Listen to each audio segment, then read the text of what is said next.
You know, I milked a goat once, which is not a lot of experience with farm animals considering I live in the rural Midwest. But I did do it. And goat happens to be one of the prompts this artist used in order to create this character design, which I think is pretty spiffy. They posted it on ArtCrit and stated they're having issue with incorporating the color. The prompt they used was mage wizard, plant, rainbow, and sheep and goat. Or just a goat. It's a slash. It's fine. Which I think this turned out really cool. And here is how I would go about coloring it, especially since there is the rainbow.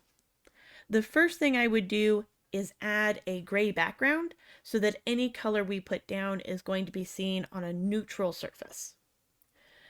The next thing I'm going to do is make a couple of thumbnails so I can experiment and decide what I would like to do.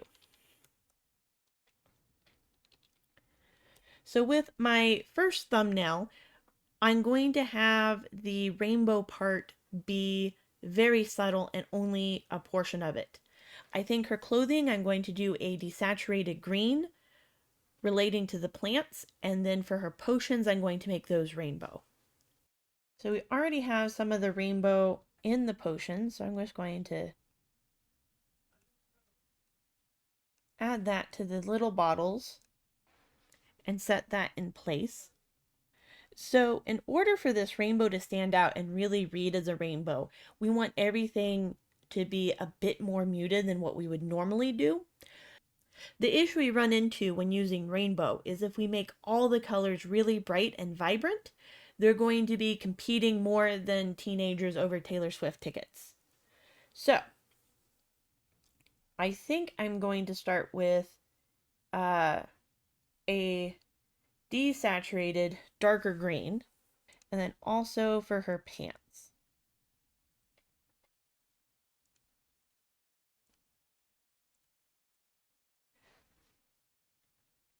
And then for her blouse, generally they tend to be lighter and kind of that light cream color.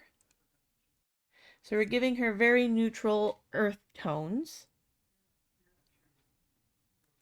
And then I'm going to repeat that color on her little ruffles.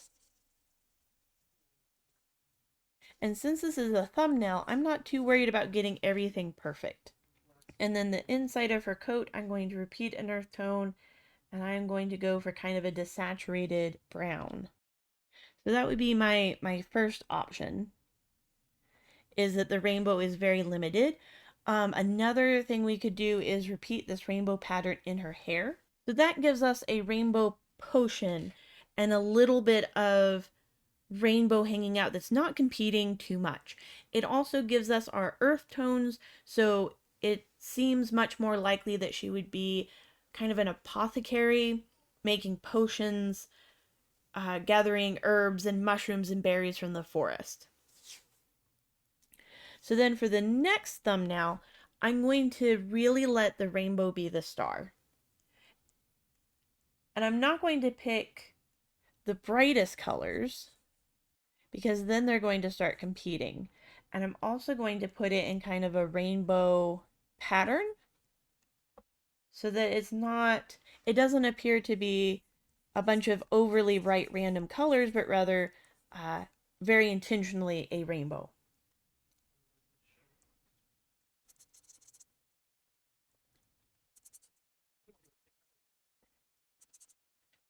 And then I would go in and smudge those all together so it creates more of a gradient.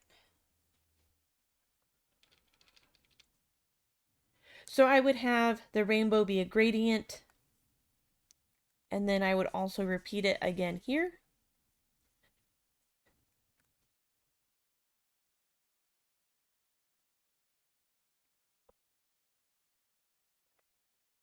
And because I have put this much rainbow in it, the next colors I'm going to pick, I'm going to move towards gray. So for her corset, I'm going to come out just a little. I'm going to have it be that neutral green-gray kind of color. And then I want to repeat the colors one more time down in her shoes. which would be optional. You could also make them kind of a grayish color. And then I would repeat the rainbow in her bottles. So those would be my big two suggestions for how to add color and how to add rainbow specifically. You can go with a overall neutral and then only have a small bit be dedicated to the rainbow. Or you can have the rainbow play a more predominant part. And the more I look at this, the more I'm thinking in this thumbnail, I don't like her cloak like that. I might repeat the rainbow one more time behind her. And then make her shoes. So now we have the use of the rainbow, but also incorporating some of those more gray, neutral green tones that give the feeling that she is in some way working with plants. Or we have a very neutral palette where the rainbow is a very small portion. Now, I grew up in the 90s, so I had a bunch of Lisa Frank binders, and I know she used a lot of rainbow. I think what made Lisa Frank so enjoyable, even though she's using these really bright colors, is she knew how to put them with uh, more muted tones so that they would have the ability to sparkle. So on our original here, so for that brightest yellow, I'm not quite going all the way up to like highlighter yellow. So we can see that in my color picker, I'm avoiding that corner where everything is very saturated. And keeping these colors fairly bright, but not overbearing.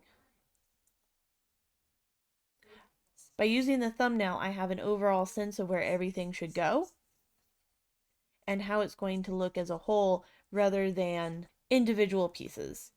And then, of course, as you're coloring, I would pay more attention to the folds and where everything is lining up.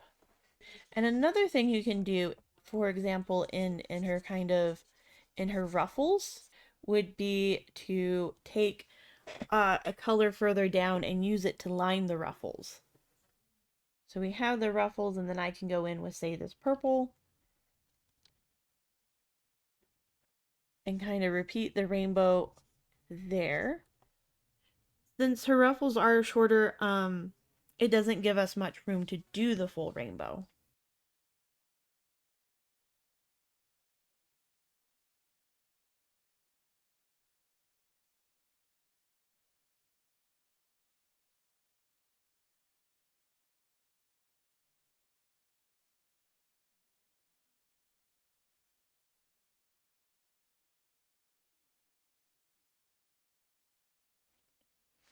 So that's kind of a rough overall idea about how I would go about adding rainbow to something. I would avoid getting too bright and too saturated because then the colors are going to compete with each other. And I'm going to be somewhat strategic in where I place the rainbow so that the viewer's eye has time to rest. And even with this kind of greenish blue color, we can go even further and just almost go a straight gray. I think adding a little bit of green to it gives more of an earthy tone so that the overall feeling is that she is working with plants. I hope that helps. If you did find this video helpful, let me know down in the comments. Consider giving a like and a subscribe. I'm trying to get back into doing more art critiques. So stay tuned for that.